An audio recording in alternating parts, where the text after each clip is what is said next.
రాకడుటను గురించి ధ్యానించదుముగాక. చదువు.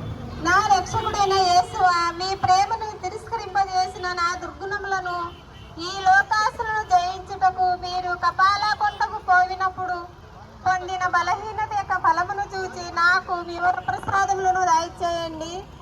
నా సొంత బలము చేత నా పాపములను విడిచిపెట్టలేను. మీ సహాయము నాకు అందించిన ఎడల ఇక ఏనాటికి పాపంలో పడను. ఆమేన్.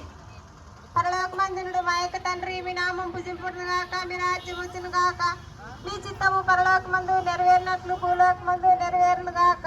నానాటికి కావలసిన మా అన్నాన్ని మాకు నేటికి ఇవ్వండి.